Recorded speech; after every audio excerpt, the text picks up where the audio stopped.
கிறிஸ்துவுக்குள் பிரியமானவர்களே, கர்த்தராகிய இயேசு கிறிஸ்துவின் நாமத்தில் உங்களுக்கு வாழ்த்துதல் தெரிவித்துக் கொள்கிறேன். இந்த மனமகிழ்ச்சி நாளிலும் அப்பா உங்க ஒவ்வொருவரையும் குடும்பமாக அபிரிதமாக ஆசீர்வதிப்பார். காலை தினத்திலும் அப்பா உங்களோடு கூட பேச போகிற வார்த்தை மத்தேயு 18ஆம் அதிகாரம் 14ஆம் வசனம். Matthew 18th chapter verse 14. இவ்விதமாக இந்த சிறியரில் ஒருவனாகிலும் கெட்டுப் போவது பரலோகத்தில் இருக்கிற உங்கள் பிதாவின் சித்தம் அல்ல. பார்த்து கொண்டிருக்கிற கோடிக்கணக்கான அப்பாவுடைய பிள்ளைகள் உங்களை பார்த்து தான் சொல்றாங்க, நீங்க யாரும் கெட்டு போவது அப்பாவுடைய சித்தம் அல்ல. நீங்க எல்லாவற்றிலும் வாழ்ந்து சுகமாய் சுகித்து இருக்கணும்னு தான் அப்பா விரும்புறாங்க. பிசாசு அநேக உபய தந்திரங்களை கொண்டு வந்து அப்பாவோட பிள்ளையா இருக்கிற நம்ம அழ வைக்கணும், வேதனைப்படுத்தணும், இந்த பூமியிலயும் நம்ம நல்லா இருக்கக்கூடாது, கடைசியில் நரகத்துக்கு போயிடணும்னு சொல்லி அவன் போராடி கொண்டு இருக்கிறான். எவனை விழுங்கலாமோ என்று வகை தேடி சுற்றி கொண்டு திரிகிறான் என்று சொல்லி அப்பாவோட வார்த்தையில நம்ம பார்க்கிறோம். யோவான்லயும் 8ஆம் அதிகாரம் 10வது வசனம். ஜான் 10:10. திருடன் திருடவும் கொல்லவும் அழிக்கவும் வருகிறானே அன்றி வேறொன்றுக்கும் வரமாட்டான். அவன் எப்படியாவது நம்மளை அழிக்கலான்னு சொல்லிதான் வருவான். ஆனா அப்ப இந்த காலை நேரத்துல நமக்கு சொல்லுகிற நல்ல வார்த்தை, ஒருவரும் கெட்டு போவது தேவனுடைய சித்தம் அல்ல. பார்த்து கொண்டிருக்கிற கோடிக்கணக்கான அப்பாவுடைய பிள்ளைகளான உங்களை பார்த்து தான் சொல்றாங்க, நீங்க எல்லாவற்றிலும் வாழ்ந்து சுகமாய் சந்தோஷமாய் இருக்க வேண்டும் என்பதுதான் தேவனுடைய சித்தம். நீங்க வியாதியோடு கூட இருக்கணும்னு அப்பா சித்தம் அல்ல. நீங்க வறுமையோடு கூட இருக்கணும்னு அப்பாவோட சித்தம் அல்ல. நீங்க கடனோடு கூட இருக்கணும்னு அப்பா சித்தம் அல்ல. நீங்க தரித்திரத்தோடு கூட இருக்கணும்னு அப்பாவோட சித்தம் அல்ல. சமாதானம் இல்லாம குழப்பத்துல கலங்கி திகைத்து கொண்டு இருக்கணும்னு அப்பாவுடைய சித்தம் அல்ல. 3 யோவான் 2ல அப்பா சொல்லுவது போல, பிரியமானவனே உன் ஆத்துமா வாழ்கிறது போல நீ எல்லாவற்றிலையும் வாழ்ந்து சுகமா இரு என்பதுதான் அப்பாவுடைய திட்டம். இந்த திட்டத்தை நிறைவேற்றுவதற்கு தான் அப்பா இந்த பூமிக்கு வந்தாங்க. அப்பாவோட வார்த்தையை பாருங்க, நானே அவைகளுக்கு ஜீவன் உண்டாயிருக்கவும். முதல்ல இல்ல, உண்டாயிருக்கணும்னா இல்லாததுதான் அப்பா என்ன பண்ணுவாங்க, உண்டாக்குவாங்க. இன்னைக்கு அநேக காரியங்கள் உங்க வாழ்க்கையில இல்லன்னு வேதனையோடு கூட பார்த்து கொண்டு இருக்கிறீங்க. அப்ப இந்த காலை நேரத்துல சொல்லுகிற நல்ல செய்தி, அவைகள் உண்டாகும். இல்லாத உலகத்தையே உண்டாக்குன தேவன், இல்லாத சூரிய சந்திர நட்சத்திரத்தையே உண்டாக்குன தேவன், உங்களுடைய பிரச்சனை அப்பாவுக்கு ஏமாத்துறோம். அவருக்கு அது லேசான காரியம். அவர் நிச்சயமாக உண்டாக்கி தருவார்.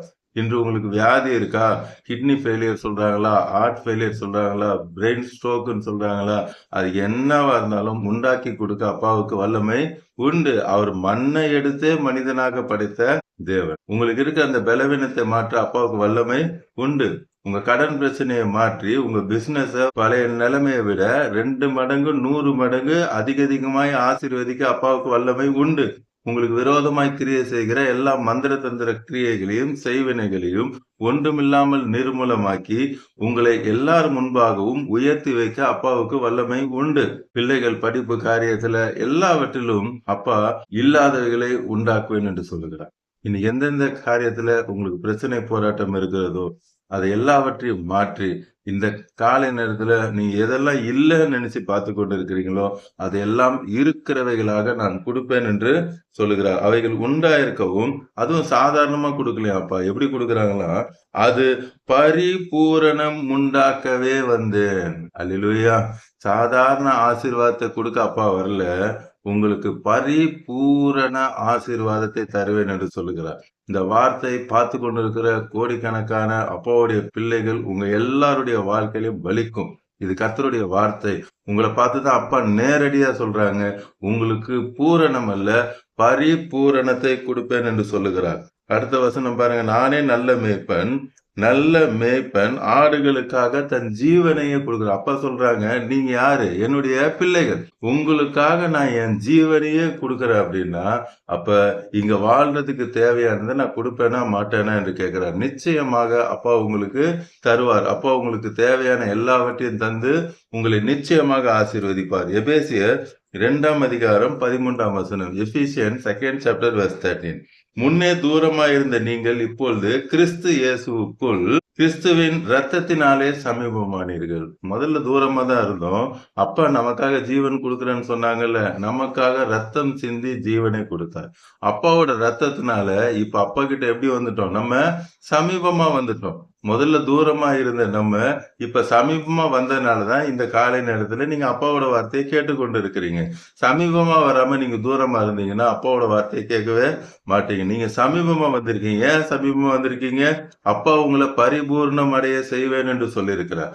அது நிறைவேறணும்னா நீங்க சமீபமா வரணும். டெய்லி பைபிள் படிக்கணும், டெய்லி ஜெபம் பண்ணணும், அப்பாவுடைய வார்த்தையை கேட்கணும். அப்பதான் அப்பாவுடைய ஆசீர்வாதம் உங்களுக்கு ரெண்டு தனியாக வரும். சமீபமா வரணும். கையில பைபிள எடுக்கணும், வேதத்தை எடுத்து படிக்கணும். ஒரு நாளைக்கு 3 வேளை சோறு சாப்பிடுறோம். 3 அதிகாரமாவது படிக்கணும். இல்லைன்னா அவங்க கிறிஸ்தவனே கிடையாது. கிறிஸ்தவன் என்ன அர்த்தம்? கிறிஸ்து பிளஸ் அவன். அவனுக்குள்ள கிறிஸ்து இருந்தாதான் கிறிஸ்தவன். உள்ள ஏசப்பா இருக்காரா? ஏசப்பா இருந்தானா பைபிள் படிப்பாங்க. பைபிள் படிக்காத ஆளுக்குள்ள ஏசப்பாவே இல்ல. அவங்க கிறிஸ்தவன் சொல்றதுக்கே ஒரு லாய்க்கே கிடையாது. இந்த காலை நேரத்துல அப்பா சொல்றாரு, நீங்க கிறிஸ்தவன்னு சொன்னீங்கன்னா மினிமம் ஒரு நாளைக்கு 3 அதிகாரமாவது அப்பாவுடைய வசனத்தை படிக்கணும். அப்பாவுடைய அதிகாரத்தை படிக்கணும். படிக்கலைன்னா அப்பாவுடைய நன்மையை கேட்கறதுக்கு நமக்கு தகுதி இல்லாம போயிடும். இந்த காலை நேரத்துல அப்பா சொல்றாங்க, நான் உங்களை தகுதிப்படுத்தி இருக்கிறேன்.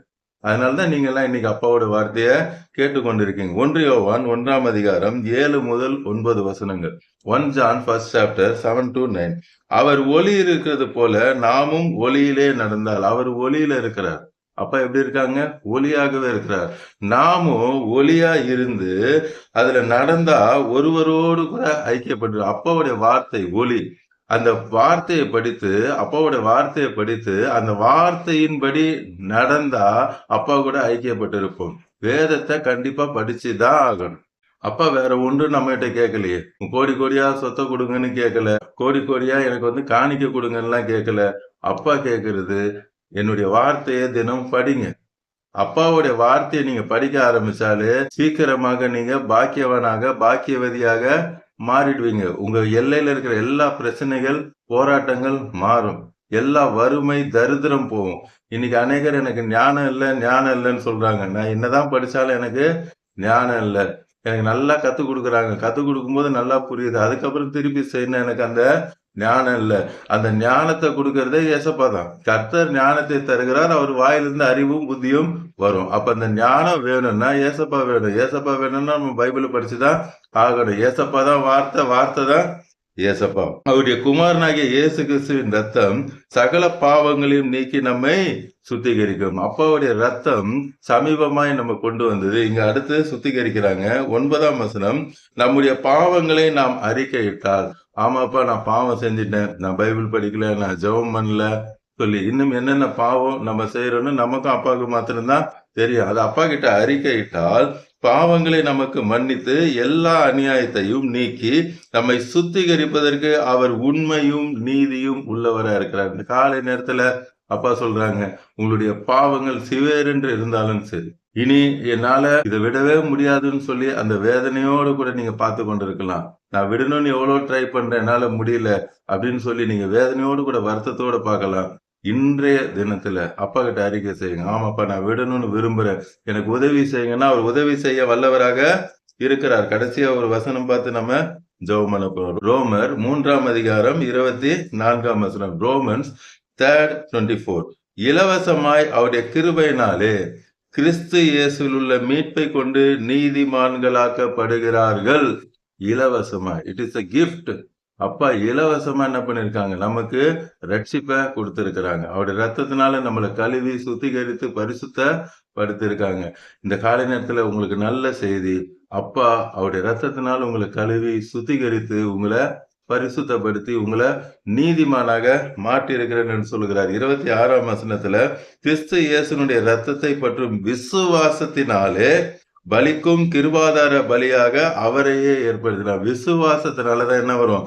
ரட்சிப்பு வரும். 28ஆம் வசனம், ஆதலால் மனுஷன் நியாயப்பிரமாணத்தின் கிரியைகளினால் விசுவாசத்தினாலே நீதிமானாக்கப்படுகிறான் என்று தீர்க்கிறோம். விசுவாசம் விசுவாசம் விசுவாசம் விசுவாசம் ரொம்ப முக்கியம். விசுவாசம் இல்லாமல் தேவனுக்கு பிரியமா இருப்பது கூடாத காரியம். இந்த காலை நேரத்துல நீங்க விசுவாசிங்க. ஆமா அப்பா எனக்காக தான் மரித்தாங்க, 3ஆவது நாள் உயிரோடு எழுந்தாங்க என்று சொல்லி விசுவாசித்து இன்று பாவத்தை அறிக்கை செய்யுங்க. அப்பா என்ன மன்னிங்க, உங்க ரத்தத்தால கழுவுங்க, நான் விசுவாசிக்கிறேன்ப்பான்னு சொல்லி அப்பாவை நீங்க விசுவாசித்து உங்க பாவத்தை அறிக்கை செய்யும் பொழுது அவர் உங்களுடைய எல்லா பாவத்தையும் கல்வாரி சிலுவையில் ஏற்றுக்கொண்டு அவருடைய பரிசுத்த ரத்தத்தினால் உங்களை கழுவி சுத்திகரித்து உங்களை பரிசுத்தப்படுத்துவார். இப்பொழுதும் நாம் கண்களை மூடி கல்வாரி சிலுவை பார்க்கலாமா? அன்பின் பரலோக தகப்பனே, இந்த காலை நேரத்துல உங்களுடைய பிள்ளைகளோடு கூட பேசுனீங்கப்பா. இந்த மனமகிழ்ச்சி நாளிலும் பார்த்து கொண்டிருக்கிற கோடிக்கணக்கான உடைய பிள்ளைகளை நான் எல்லோரையும் ரட்சிக்கிறேன். யாரும் நரகத்துக்கு போகக்கூடாது. எல்லாரும் நித்திய ஜீவன் பெற்றுக்கொள்ளணும். என்னோடு கூட இருக்கணும்னு நீங்க வாஞ்சியா இருக்கீங்கப்பா. இப்படி கோடிக்கணக்கான ஆண்டுகள் என்னோடு கூட இருக்கணும் என்பதற்காக நீங்க உங்க பிள்ளைகளுக்காக கல்வாரி சிலுவையில மரித்து 3வது நாள் எழுந்து இப்பொழுதும் அவர்களோடு கூட இருக்கிறீங்கப்பா. இப்படி கோடிக்கணக்கான ஆண்டுகள் என்னுடைய பிள்ளைகள் நல்லா இருக்கிற என்பதற்காக ஜீவனையே கொடுத்தப்பா. இந்த பூமியில மிஞ்சி போனா 80, 100 ஆண்டுகள் இருக்க போறாங்க. அதுக்கு தேவையானதை கொடுக்க நீர் வல்லமை உடையவரா இருக்கிறீர். அதுவும் இன்றைய காலை நேரத்துல நீங்க சொல்றீங்கப்பா, அது கொஞ்சமா இல்லையா, அப்பா பூரணமாக பரிபூரணமாய் தருவேன் என்று சொல்லுகிறார். பெற்றுக்கொள்ளுங்க. Thank you Jesus. இப்பொழுதே அப்பாவோட வல்லமை இறங்குகிறதற்காக பார்த்து கொண்டிருக்கிற கோடிக்கணக்கான உங்களுடைய பிள்ளைகள் ஒவ்வொரு மேலும் உங்களுடைய வல்லமை இறங்குகிறதற்காக இந்த காலை நேரத்துல யார் யாரெல்லாம் ஏசப்பா உங்க ரத்தத்தால கழுவுங்க, என்ன மன்னிங்க, பரிசுத்தப்படுத்துங்க என்று சொல்லி கேட்டுக்கொண்டிருக்கிறாங்களோ எல்லாரையும் அவங்க அக்கிரமங்கள், பாவங்கள், மீறுதல்கள், துன்மார்க்கத்தனை எல்லாவற்றையும் மன்னித்து உங்களுடைய ரத்தத்தினால கழுவி சுத்திகரித்து இந்த காலை நேரத்தில் நீ பரிசுத்தப்படுத்துகிறீரப்பா. இந்த பூமியில உங்களுடைய பிள்ளைகள் வாழ்க்கையில எந்த குறைவில்லாத வியாதி, எல்லா வியாதியும் எடுத்து போடுறீங்க. மரணத்துக்கு ஏதுவான வியாதியா இருந்தாலும் இப்பொழுதே உங்களுடைய உயிர்த்தெழுந்த வல்லமை இறங்கி எல்லா வியாதிகளை எடுத்து போடுகிறதுக்காக குருடர்கள் பார்க்கிறதற்காய், செவிடர்கள் கேட்கிறதற்காய், முடவர்கள் நடக்கிறதற்காய் சோத்திரம். எல்லா மந்திர சூனிய பில்லி சூனிய கிரியைகள், எல்லா மாந்திரிகள் இப்பொழுது எரிந்து சாம்பலாகிறது. இப்பொழுதே நீர் விடுதலை கட்டளை எடுக்கிறதுக்காய் நன்றி. குமாரன் விடுதலையாக்கினால் மெய்யாகவே விடுதலை ஆவின வார்த்தை இப்பொழுதே நீர் விடுதலை கட்டளை எடுக்கிறப்பா. உடைய பிள்ளைகளுக்கு ஒரு நிரந்தரமான ஒரு நல்ல வீட்டை கொடுக்கிறீர். குழந்தை பாக்கியத்தை கொடுத்து நீர் ஆசீர்வதிக்கிறீர். அதே போல வியாபாரத்தில் இருக்கிற எல்லா பிரச்சனைகளையும் மாற்றி போட்டு, குழப்பத்தை மாற்றி போட்டு நல்ல ஆசீர்வாதமான பிசினஸ் தருகிறீர். வேலை இல்லாமல் கஷ்டப்படுகிற பிள்ளைகளுக்கு நல்ல வேலையை கொடுத்து நீர் ஆசீர்வதிக்கிறீர் அப்பா. ப்ரொமோஷன் இன்கிரிமெண்ட் இல்லை என்று சொல்லி வேதனையோடு கூட இருக்கிற பிள்ளைகளுக்கு நீர் இயற்கைக்கு மேற்பட்ட அற்புதங்களை நீர் செய்கிறதுக்காக நன்றி. படித்துக் கொண்டிருக்கிற பிள்ளைகளுக்கு உடைய ஞானத்தை கொடுக்கிறீரப்பா. இந்த ஸ்கூல்ல காலேஜில் சேருகிற இந்த நாட்கள்ல உடைய பிள்ளைகள் எக்ஸ்பெக்ட் பண்ற அதே கோர்ஸ் கிடைக்க, அதுக்கு தேவையான பண தேவைகள் எல்லாவற்றையும் மையமே நைத்தத்தில் நீரை சந்திக்கிறதுக்காக யாரும் கடன் வாங்காமல் பார்த்து கொண்டிருக்கிற உங்களுடைய பிள்ளைகள் எல்லாரும் கடன் கொடுக்கிறவர்களாக நீர் வைத்திருக்கிறதுக்காக நன்றி. பார்த்து கொண்டிருக்கிற கோடிக்கணக்கான உடைய பிள்ளைகளை ரட்சித்து ஆசீர்வதிக்கிறதுக்காக நன்றி. இயேசு நாமத்தில் ஜெபிக்கிறேன் நல்ல பிதாவே. ஆமென், ஆமென். தொடர்ந்து பாருங்க, அப்பாவோட வார்த்தையை கேளுங்க, அநேகருக்கு ஷேர் பண்ணுங்க. எல்லோரும் ரட்சிக்கப்படட்டும், ஆசீர்வதிக்கப்படட்டும். இந்த மனமகிழ்ச்சி நாளிலும் பக்கத்துல இருக்க சர்ச்சைக்கு போங்க. ஏசப்பா எல்லாரையும் ஆசீர்வதிப்பாங்க. உங்களுக்கு பிரேயர் பாயிண்ட்ஸ் இருந்தா கமெண்ட்ஸ்ல போடுங்க, உங்களுக்காக ஜெபிப்பேன்.